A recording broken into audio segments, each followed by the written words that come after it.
Buenos días, hermanas y hermanos. Hoy día, domingo 18 de abril, vamos a estar compartiendo en la Escuela Bíblica Dominical la lección número 2 correspondiente al estudio del libro de Números, que ya inició la semana pasada nuestro hermano Joel, y de verdad él hizo una introducción general del libro, y hoy día ya vamos a iniciar las lecciones capítulos por capítulo. En esta oportunidad nos corresponde ver Números capítulos 1 al capítulo 4. Para los efectos de esta lección, he usado, por supuesto, la versión bíblica Reina Valera 1960, pero también usé otra versión que es la Palabra de Dios para Todos, que es una versión moderna, actualizada, y algunos comentarios bíblicos, y también los apuntes que son propiamente tal de lo que vamos a estar viendo. Entonces, hermanos, para que ustedes vean, y el hecho de compartir la pantalla es que usted pueda participar también leyendo la palabra del Señor y también llevando a efecto el estudio que estamos realizando. La idea es que, hermano, es simplificarle un poco más las cosas. No es fácil estudiar estos capítulos, realmente estos libros que son del Pentateuco. Hay una serie de simbolismo y cosas por ahí que realmente en un momento determinado uno puede enredarse, por eso que hay que clarificarlo. Entonces, hermanos amados, antes de comenzar el estudio, le invito a orar. Perdón. Padre nuestro que estás en los cielos, santificado sea tu nombre. Te damos gracias, Señor, en este día, porque tu gran amor y misericordia son grandes para con nosotros. Gracias, Padre Santo, porque nos permites que nos reunamos, Señor, a través de este medio. Te ruego una bendición muy especial para cada hermano, cada hermana que se conecte, Señor, en este servicio de la Escuela Bíblica Dominical. Bendice en gran manera sus vidas. Ayúdanos, Señor, en el entendimiento, Señor, de estas lecciones. Danos, Señor, de tu sabiduría, palabra tuya, Señor, oh Dios, que llegue a los corazones. Bendice en gran manera esta lección. Glorifícate ampliamente en cada corazón. Derrama tu Santo Espíritu, Señor, en esta hora. Te lo ruego en el nombre glorioso de Cristo Jesús. Amén y amén.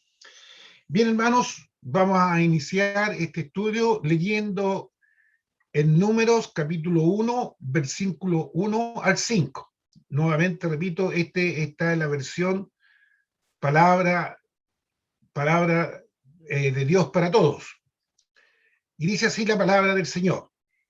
El primer día del segundo mes del segundo año, desde cuando salieron de Egipto, el Señor le habló a Moisés en el desierto de Sinaí, en la carpa del encuentro, y le dijo: haz un censo de todos los israelitas por grupos familiares y por familias, anotando el nombre de cada varón. Tú y Aarón deben registrar por unidades militares a todos los hombres de Israel de más de 20 años de edad, que estén aptos para el servicio militar. Háganlo con la ayuda de un hombre de cada tribu, que sea jefe de familia. Y estos son los hombres que les ayudarán. Dejamos hasta ahí, hasta el verso 5. Y hermanos, vamos a iniciar este estudio, ¿no es cierto?, qué es lo que sucedió ahí en el Sinaí, donde Dios prepara a Israel para heredar Canaán. Esta es la lección de hoy día, que Dios prepara a Israel para heredar Canaán. Están en la preparación, están aquí, hermanos, en los primeros albores de lo que sucede en esta conquista de Canaán. En la introducción podemos ver que Moisés contó los hombres antes de salir del monte Sinaí. Había aproximadamente 600.000 hombres. Este número no incluía ni las mujeres, ni los niños, ni los levitas. Números 1:2 dice: tomad el censo de toda la congregación de los hijos de Israel por sus familias, por las casas de sus padres, con la cuenta de nombres, todos los varones por sus cabezas. Y luego agrega el número capítulo 1, versículo 45-46, dice: y todos los contados de los hijos de Israel por las casas de sus padres, de 20 años arriba, todos los que podían salir a la guerra de Israel, fueron todos los contados, 603.550 hombres. Recuérdense, aquí no estaban ni las mujeres, ni los niños, ni tampoco los jóvenes menores de 20 años. Solamente aquellos que el Señor mandó de 20 años para arriba. Era necesario que el pueblo honrara la santidad de Dios, por lo cual Él les dio un plan. El tabernáculo tenía que armarse en el centro cuando acampaban, y los levitas debían acampar alrededor de este. Los clanes de los levitas eran 3: la familia de Gersón, Coat y Merari. No se debe confundir este Gersón, hijo de Leví, con Gersón, el hijo de Moisés. En Éxodo 2, 21 y 22 dice la palabra: y Moisés convino morar con aquel varón, y él dio su hija Séfora por mujer a Moisés, y ella le dio a luz un hijo, y él le puso por nombre Gersón, porque dijo: forastero soy en la tierra ajena. Cuando Israel marchaba, los levitas llevaban el tabernáculo. Esa era la misión de los levitas cuando iban marchando, que ellos llevaban el tabernáculo. Veamos, ¿cuál era la organización del campamento de Israel? Vamos a ver, ¿no es cierto?, cómo ellos estaban organizados. Entonces, este orden por el cual avanzaron se encuentra en Números 10, del 11 al 36. No le vamos a dar lectura a eso porque nosotros estamos hasta el capítulo 4. Pero vamos a ver cómo era esto. Estaban divididos en sesiones. Estamos viendo la marcha, cómo iban marchando. Entonces, la sección 1 iba Moisés, Aarón y el arca.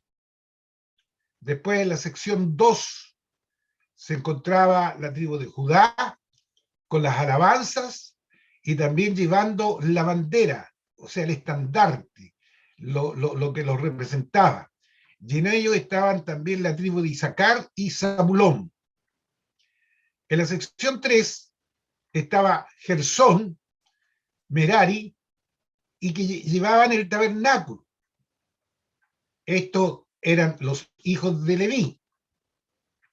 En la sección 4 estaba Rubén, que llevaba la bandera o estandarte, y estaba con Simeón y Gad. En la sección 5 estaba Coat, que también era el otro hijo de Leví, también llevando el santuario. Él llevaba el santuario, esta tribu estaba encargada de llevar el santuario. Después, en la sección 6, vemos que estaba la tribu de Efraín, Manasés, Benjamín, y ellos llevaban la bandera o estandarte. En la sección 7 estaba Dan, también llevando el estandarte, Aser y Neftalí. Y después de la sección 7 venía la multitud mixta. Todos los demás venían detrás allí, avanzando, ¿no es cierto?, en esto. ¿Cómo Israel acampó en su marcha por el desierto? Este es un mapa que representa el campamento de las 12 tribus de Israel. Entonces aquí vamos a ver un poquitito. La tribu de Dan está representada por el águila, con Aser y Naftalí. Eso estaba para el lado norte. Para el lado sur estaba Rubén, con su representación era el hombre, Simeón y Gad. Esas tribus estaban aquí para el lado sur. Para el lado este estaba la tribu de Judá, que era el león, Isaacar y Zabulón. y para el oeste, en la parte, ¿no es cierto?, estaba Efraín, su representación en el buey, Manasés y Benjamín. Alrededor del tabernáculo estaban las tribus de Leví, los de Merarí, Gersón, Coat, y delante del tabernáculo estaba Aarón y Moisés. Esa era la distribución de las tribus alrededor del tabernáculo. Acá tenemos otra gráfica de organización del campamento, donde aparece la cantidad de personas que tenía cada tribu.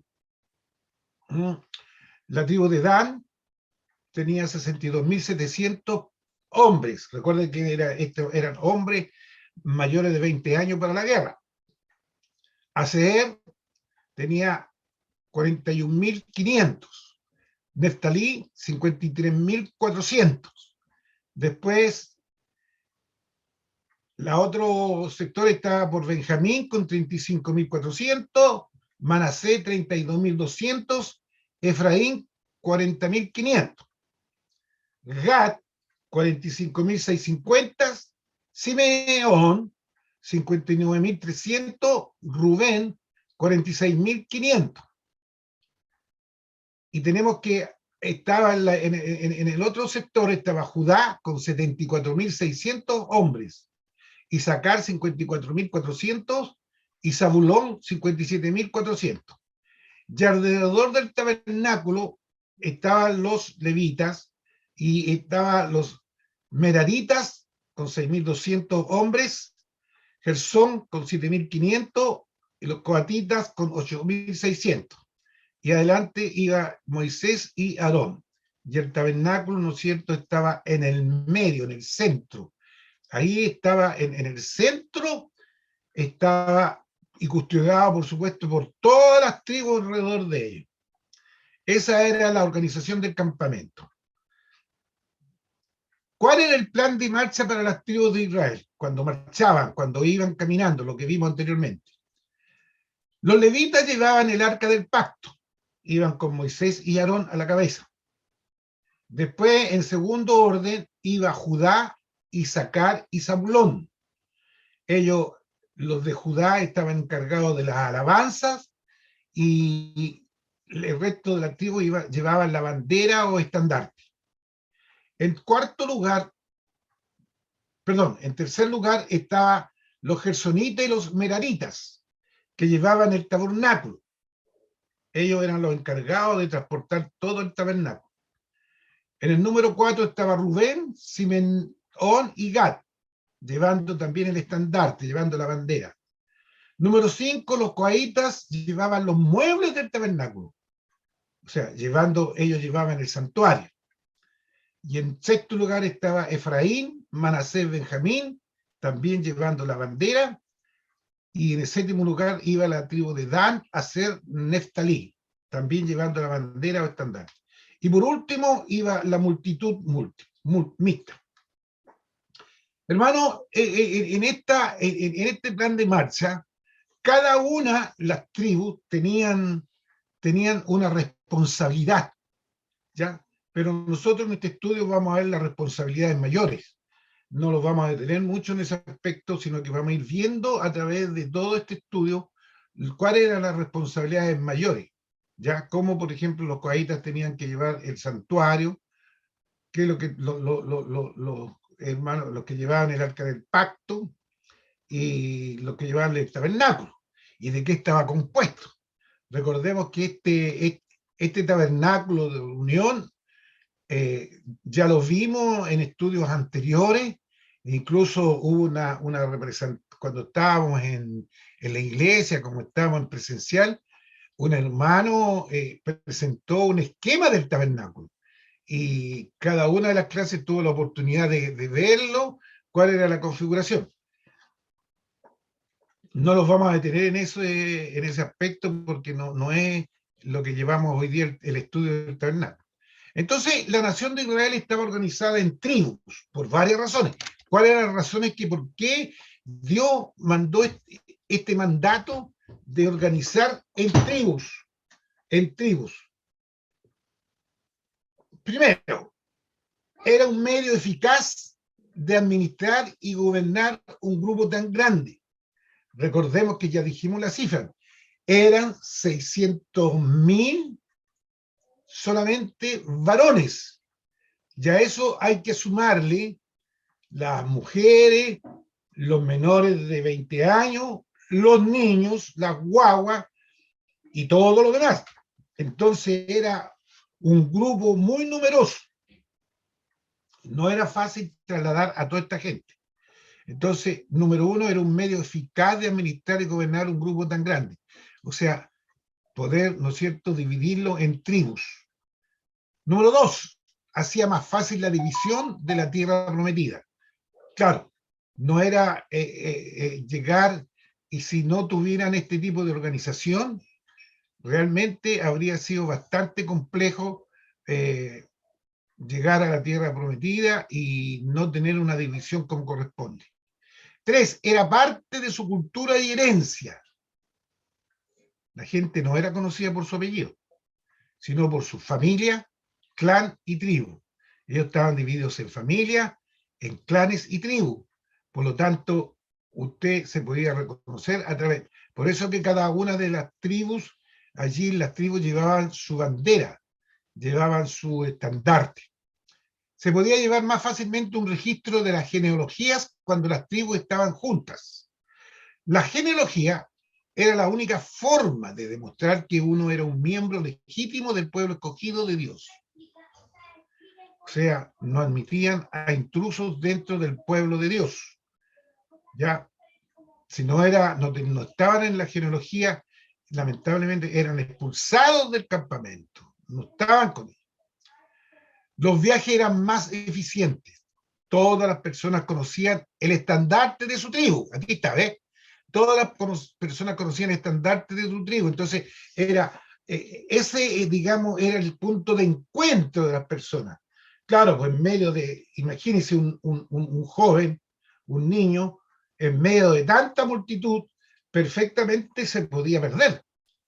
Sin embargo, una de las cosas que tenía que conocer cuál era el estandarte y cuál era su familia, qué clan pertenecía y a qué tribu. Eran los elementos que realmente aquí no se conocía por el apellido, ¿ya? No se conocían por apellido.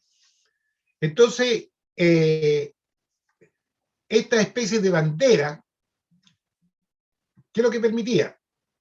Les permitía permanecer juntos y evitaban perderse, por supuesto.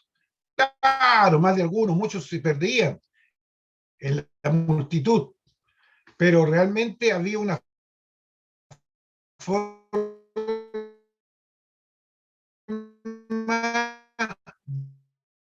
de volverse en el mundo haya visto. Si vemos, ¿no es cierto?, nosotros lo que vimos, la distribución del campamento con la cantidad de gente que había en cada una de las tribus, hermano, realmente era un campamento muy grande. Se cree, los historiadores dicen que debió haber abarcado casi 31 kilómetros para levantar las tiendas de los 600 guerreros.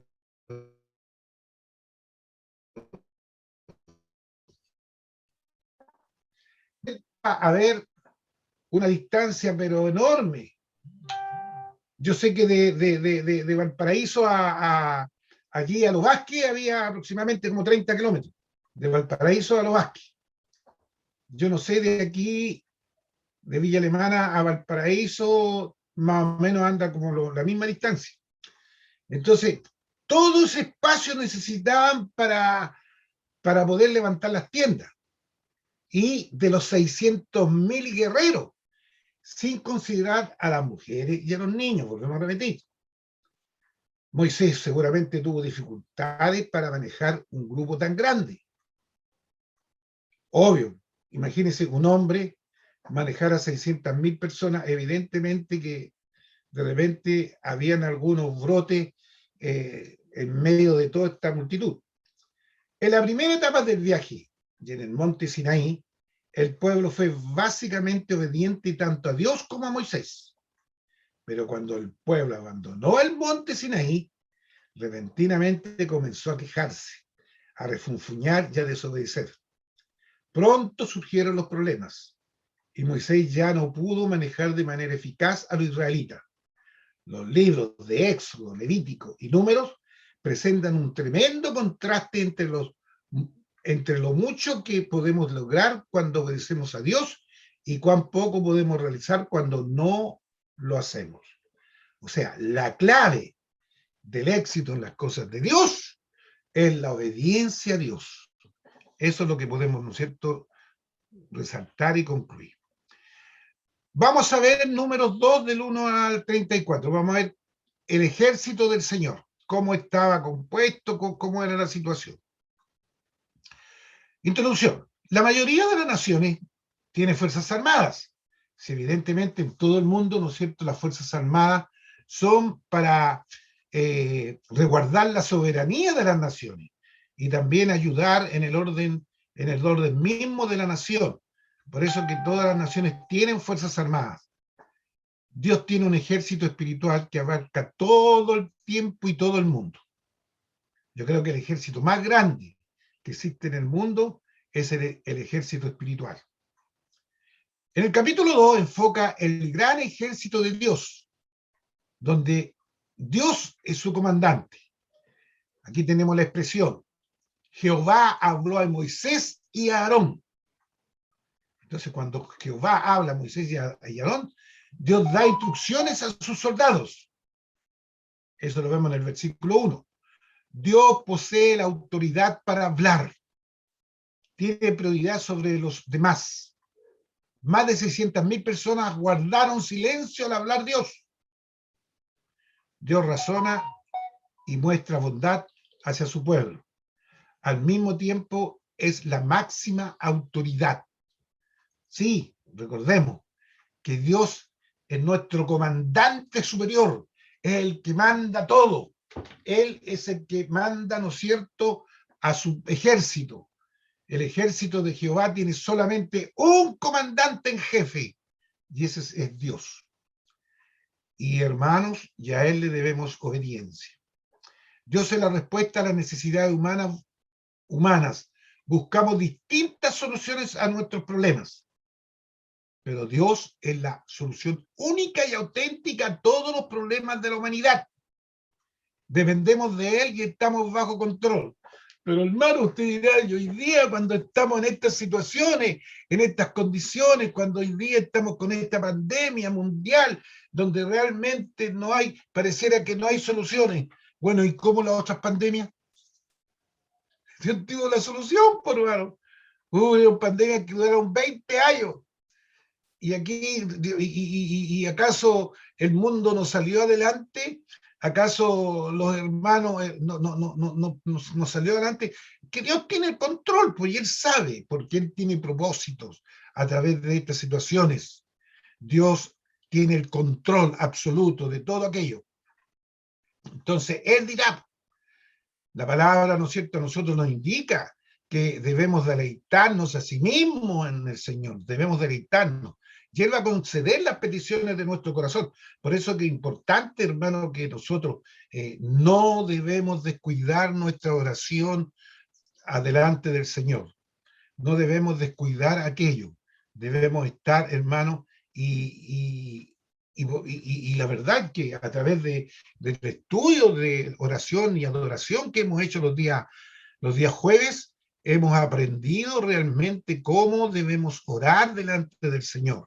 Ya no solamente convertirnos en el dame, sino que también rendirle los honores a Dios, rendirle tributo, rendirle alabanza, rendirle adoración. Entonces, hermanos, realmente, y ahí vamos a entender que Dios es la solución única y auténtica de todos los problemas de la humanidad. Dios quiere que cada uno ocupe su lugar en el ejército. O sea, tú y yo y todos los cristianos tenemos un lugar en el ejército de Dios. El versículo 2 afirma: los hijos de Israel acamparán cada uno junto a su bandera o estandarte, bajo las enseñanzas de la casa de sus padres, alrededor del tabernáculo de reunión acamparán.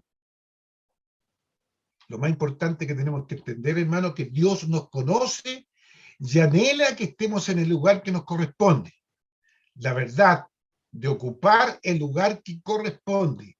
Cada uno de nosotros tenemos un lugar que ocupar en medio de este ejército de Dios actual. Allí, cada Dios nos tiene designado un lugar y ese es el lugar que nos corresponde ocupar, no otro. Si Dios no te ha mandado a hacer algo, no tienes que hacerlo, porque si no, lamentablemente vamos a ver que todo eso tiene consecuencias.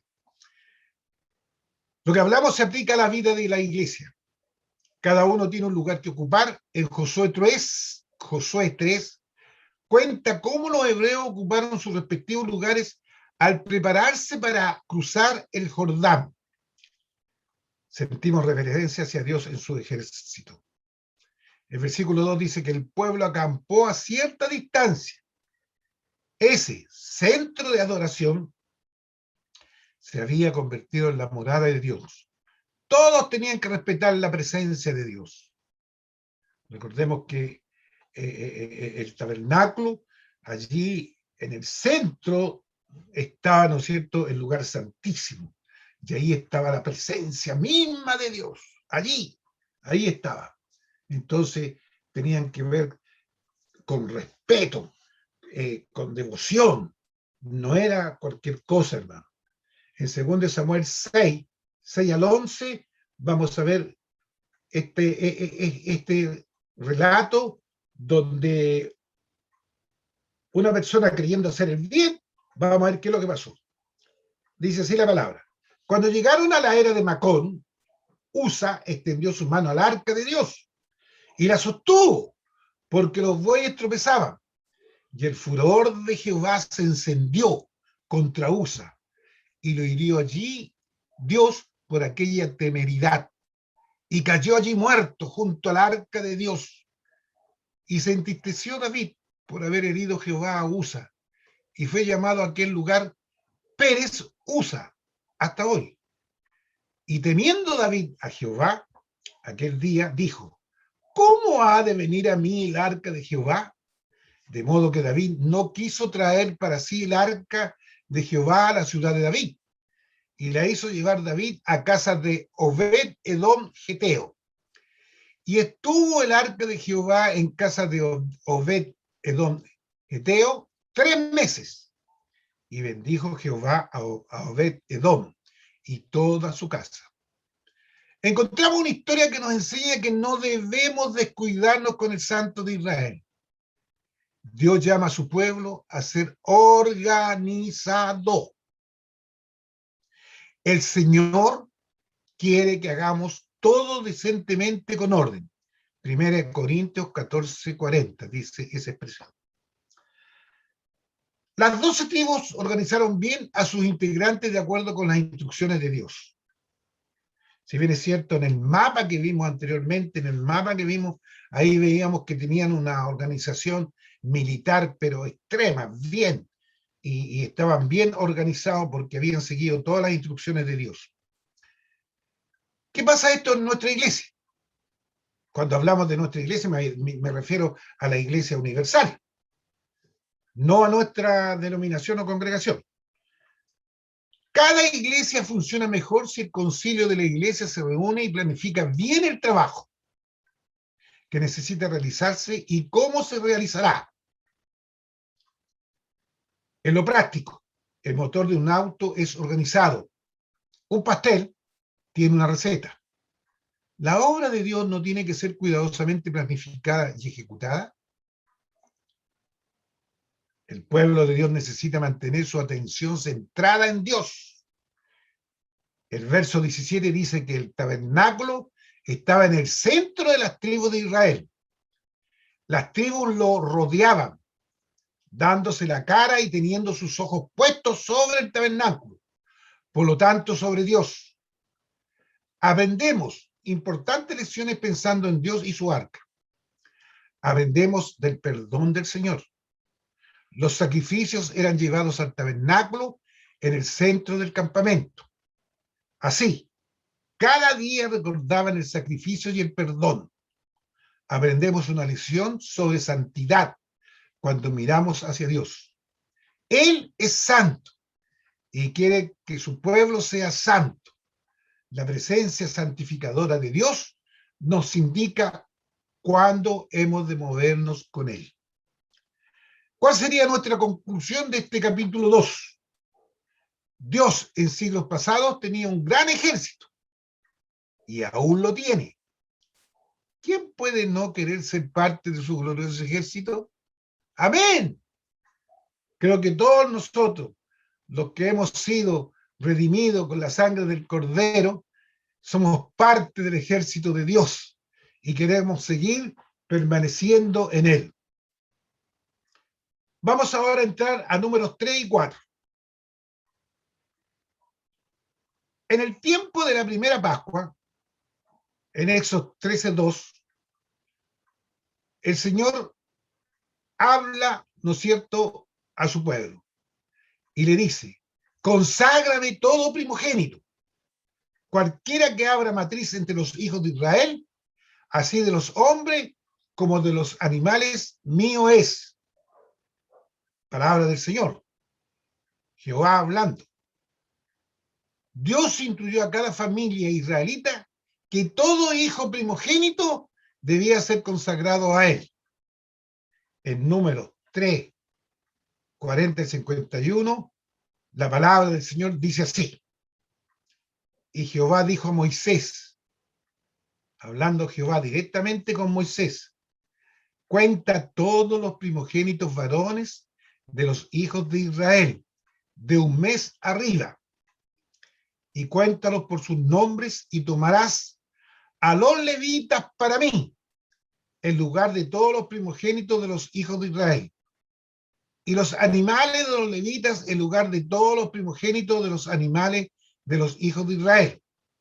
Yo Jehová. Contó Moisés como Jehová le mandó todos los primogénitos de los hijos de Israel, y todos los primogénitos varones, conforme al número de sus nombres, de un mes arriba, fueron 22.273. Luego habló Jehová a Moisés, diciendo: toma los levitas en lugar de todos los primogénitos de los hijos de Israel, y los animales de los levitas en lugar de sus animales, y los levitas serán míos, yo Jehová.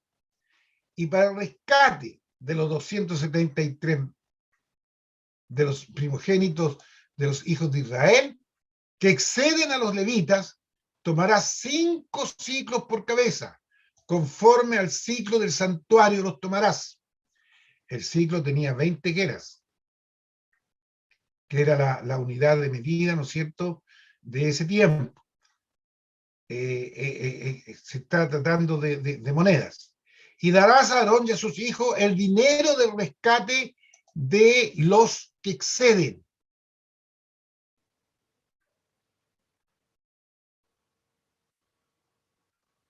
Y la cantidad total que recibió de dinero fueron 1.375 ciclos, conforme al ciclo del santuario. En Números 8:16 dice: porque enteramente me son dedicados a mí los levitas de entre los hijos de Israel.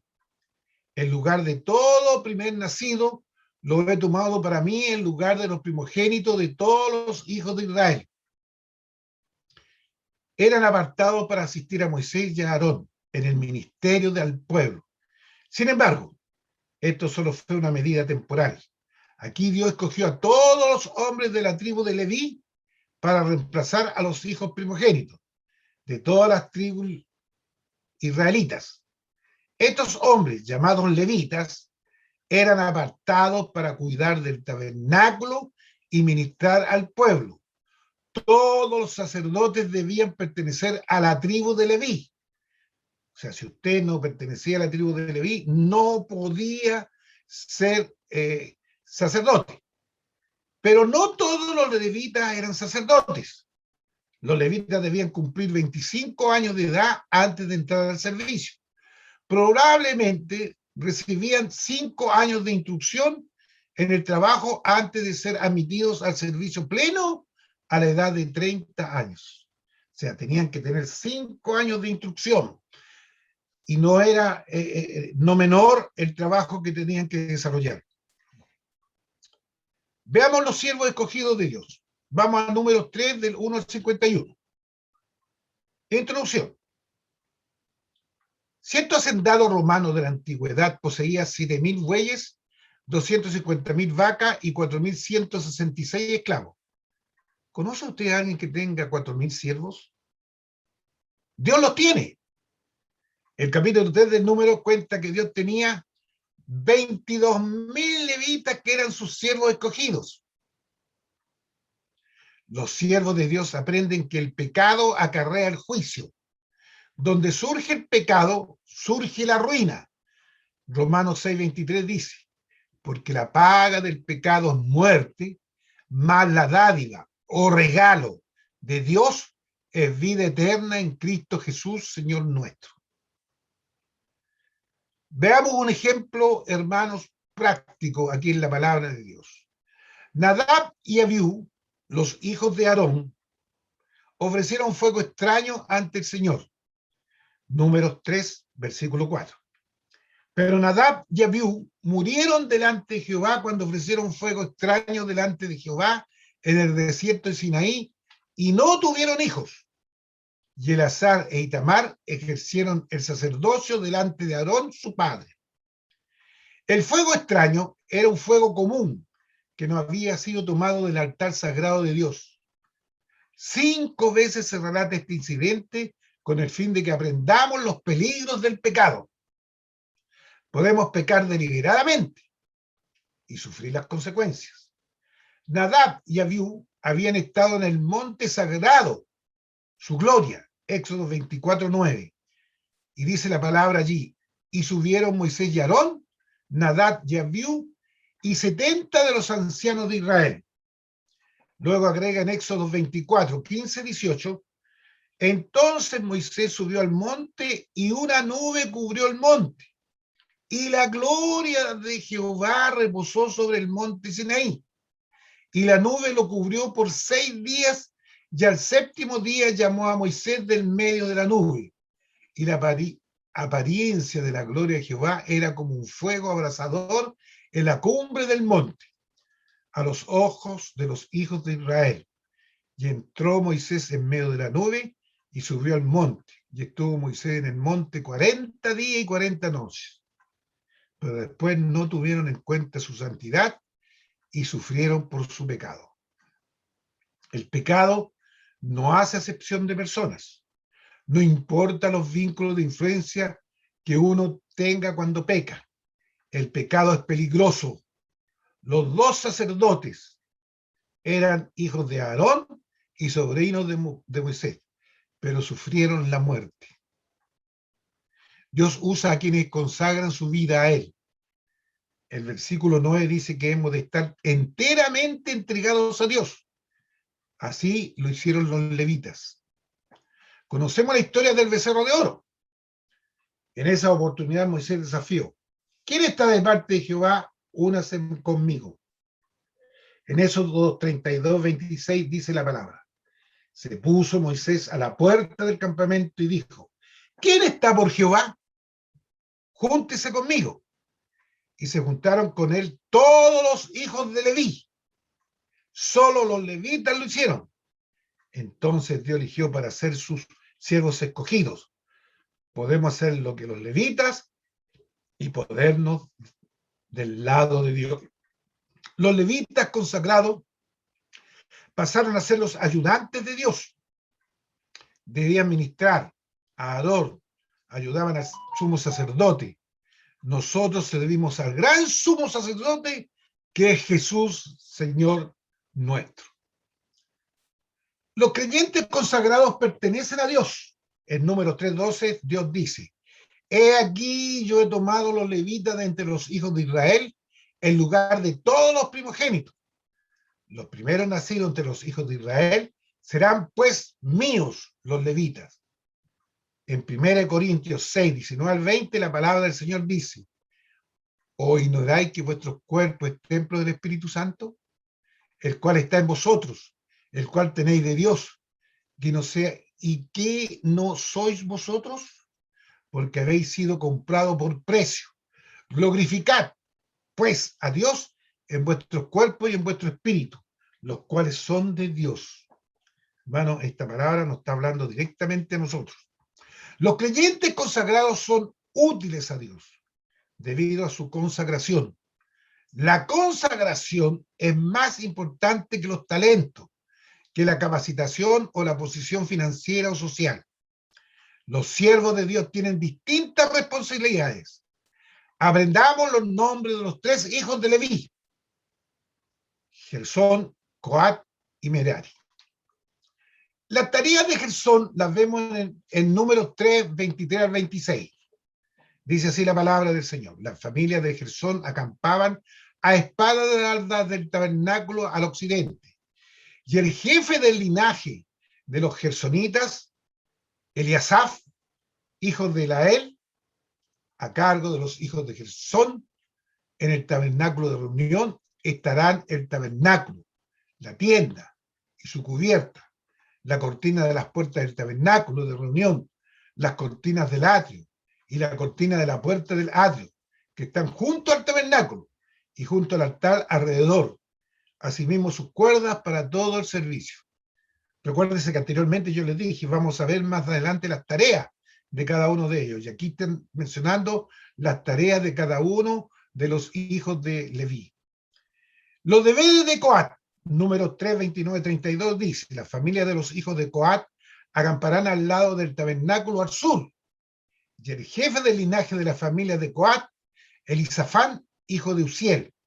A cargo de ellos estarán el arca, la mesa, el candelero, los altares, los utensilios del santuario con que ministran y el velo con todo su servicio.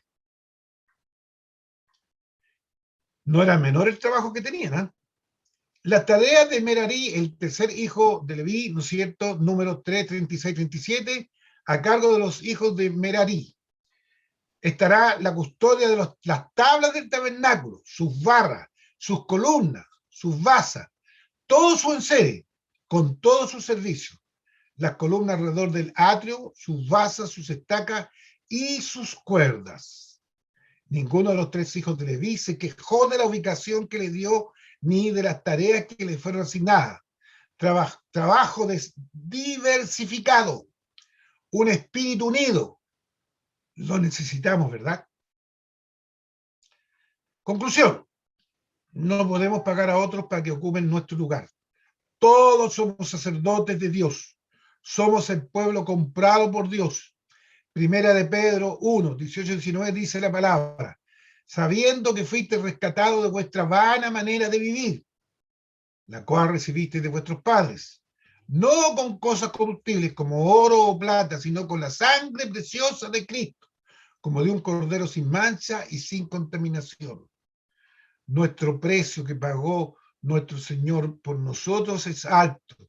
Fue la preciosa sangre de su Hijo amado Jesucristo. No tienes que olvidarte nunca de eso, hermano, hermana amada.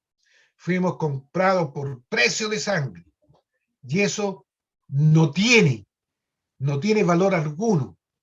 Es incalculable el valor que tiene.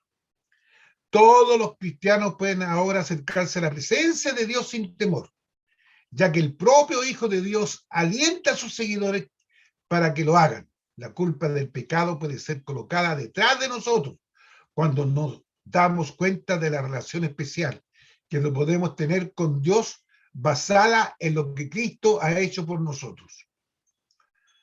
Aarón y sus descendientes fueron apartados para el sacerdocio. Hay un tremendo contraste entre el sacerdocio y el Antiguo Testamento y el sacerdocio de Cristo en el Nuevo Testamento. Aarón y sus descendencias eran los únicos que podían realizar las tareas de los sacerdotes y acercarse a la morada de Dios. Ahora que Cristo es nuestro sumo sacerdote, nuestro mediador ante Dios, todos los que seguimos somos también sacerdotes. Primera de Pedro 2, 5, 9 dice: vosotros también, como piedras vivas, sed edificados como casa espiritual y sacerdocio santo, para ofrecer sacrificios espirituales aceptables a Dios por medio de Jesucristo. El verso 9 agrega, mas vosotros sois linaje escogido. Mira, hermano, linaje escogido, real sacerdocio, nación santa, pueblo adquirido por Dios, para que anunciéis las virtudes de aquel que os llamó de las tinieblas a su luz admirable. Qué palabra, hermano, qué tremendo. Y no, de repente nos olvidamos de estas cosas, hermano, cómo realmente Dios nos ha puesto en un lugar tan especial. Real sacerdocio, hermano. Mire, nación santa, pueblo adquirido por Dios, que anunciéis las virtudes de quien os llamó de las tinieblas a su luz admirable. Todos los cristianos pueden ahora acercarse a la presencia de Dios sin temor, ya que el propio Hijo de Dios alienta a sus seguidores a que lo hagan. La culpa del pecado queda atrás cuando tenemos una relación especial con Dios basada en lo que Cristo ha hecho por nosotros. Los coahitas, números 4, 17 a 19, habló también Jehová a Moisés y a Aarón diciendo, no haré que perezca la tribu de la familia de Coat, de entre los levitas, para que cuando se acerquen al lugar santísimo vivan y no mueran. Haré con ellos esto. Aarón y sus hijos vendrán y los pondrán a cada uno en su oficio y en su cargo. Los gersonitas, números 4, 21, 28, además habló Jehová a Moisés diciendo, toma también el número de los hijos de Gersón según la casa de sus padres, por sus familias, de edad de 30 años arriba hasta 50 años. Los contarás, todos los que entran en compañía para servir en el tabernáculo de reunión. Este será el oficio de las familias de Gersón, para ministrar y llevarán las cortinas del tabernáculo, el tabernáculo de reunión, su cubierta, la cubierta de pieles de tejones que están encima de él, las cortinas de las puertas del tabernáculo de reunión, las cortinas del atrio, las cortinas de las puertas del atrio que están cerca del tabernáculo y cerca del altar alrededor, sus cuerdas y todos los instrumentos de su servicio y todo lo que será hecho para ellos. Así servirán, según la orden de Aarón y de sus hijos será todo el ministerio de los hijos de Gersón, en todos sus cargos y en todos sus servicios, y le encomendaréis en guardar todos sus cargos. Este es el servicio de la familia de los hijos de Gersón, en el tabernáculo de reunión, y el cargo de ellos estará bajo la dirección de Itamar, hijo del sacerdote Aarón. Y los meratitas, números 4, 29, 33, contarán los hijos de Merarí por sus familias, según las casas de sus padres, desde la edad de 30 años arriba hasta el de 50 años. Los contarás todos los que entran en compañía para servir en el tabernáculo de reunión. Este será el deber de sus cargos para todo su servicio en el tabernáculo de reunión.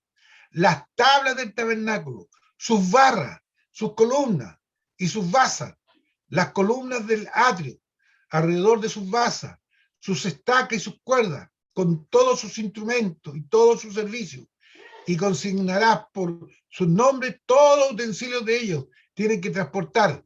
Este será el servicio de la familia de los hijos de Merarí, para todos sus ministerios en el tabernáculo de reunión, bajo la dirección de Itamar, hijos del sacerdote Aarón. Eran familias de levitas a quienes le eran asignadas tareas especiales en el culto de Israel para realizar los trabajos descritos en este capítulo. Un levita debía tener entre 30 y 50 años de edad. Se esperaba de ellos que cumpliesen su deber al detalle según se describe aquí. A decir verdad, la falta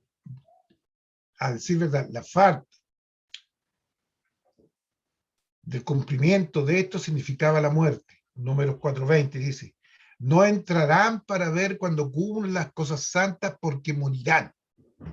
El culto a Dios, a nuestro santo Dios, no debe ser tomado ligeramente, hermanos. Esta práctica era muy diferente a la de los egipcios, quienes utilizaban amuletos y porciones en sus ritos religiosos. Además, cualquiera podía manipular los ídolos. En contraste, nadie podía tocar al Dios de los hebreos ni reducirlo a la forma de un artículo común. Él es mayor que su creación. La adoración a nuestro Dios no debe tomarse a la ligera. Los gersonitas podían recibir instrucciones de cualquier hijo de Aarón, pero exclusivamente eran responsables ante Itamar. Las líneas de autoridad y responsabilidad se comunicaban con claridad a todos. ¿Cuál es la relación de trabajo en las familias de Dios? Número 4, del 1 al 49. Los hábitos de labor organizada de las hormigas les provee una vida perfecta. Dios desea de la iglesia se organice para realizar su trabajo. Dios nos muestra cómo hacerlo teniendo como ejemplo los 3 hijos de Leví, Coat, Gersón y Merari. Su responsabilidad en el tabernáculo. Moisés y Aarón también fueron descendientes de Leví, por lo tanto eran hermanos de los 3. Estudiaremos las tareas de los descendientes de Leví y veamos qué lección aprendemos de ello. Coat tenía tareas especiales, versículo 1 al 20. Su tribu, como las otras 2, Moisés y Aarón al este, servían como zona de protección para acercarse al tabernáculo. Coat en el sur se encargaba de los objetos sagrados del tabernáculo, arca, altar, Éxodo 26, 31, 34. Gersón tenía tarea específica, versículos 21 y 28 al 28. Su tribu acampada en el oeste, cerca del tabernáculo, y se encargaba de las cosas externas, como las cortinas. Merari tenía tareas especiales, versículos 29 al 33. Merari y sus hijos acampaban hacia el norte del tabernáculo, transportaban sus partes más pesadas, como los tablones. Toda esta descripción la vimos anteriormente, por eso que no la volvemos a repetir. Ya están descritas. Conclusión, aprendemos que el trabajo de Dios es enorme. El tabernáculo y todo su equipo pesaba más de 100 toneladas. Hermano, ¿sabe lo que significa 100 toneladas? Imagínate, 100.000 kilos era el peso del tabernáculo con todo su equipo. Y eso tenían que ser transportados y armados frecuentemente. O sea, el trabajo de Dios es grande, grande.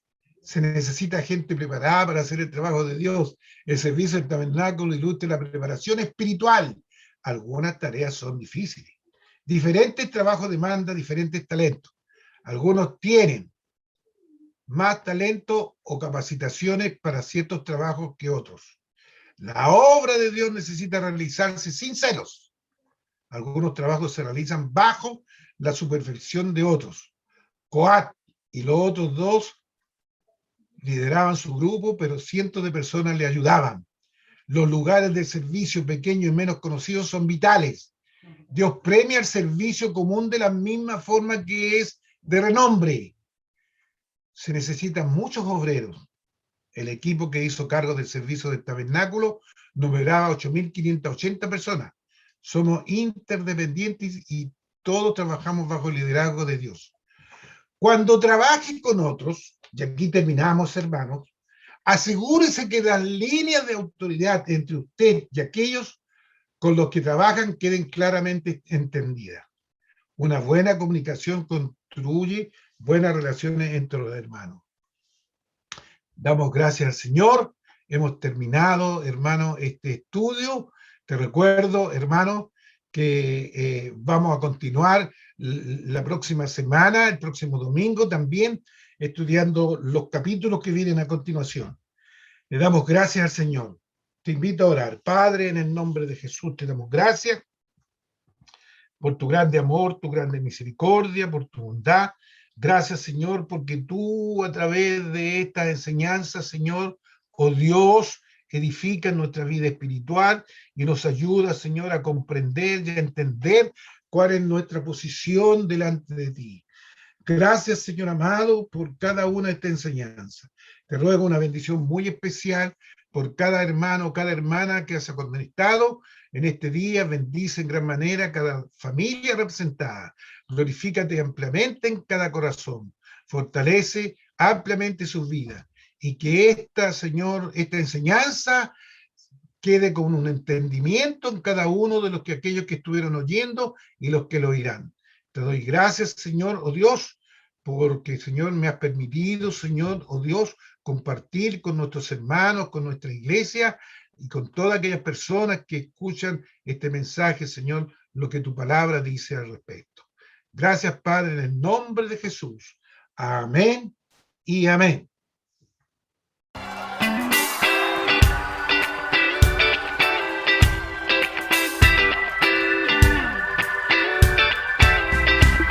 Yo tengo tanto para agradecer. Yo tengo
Thank you.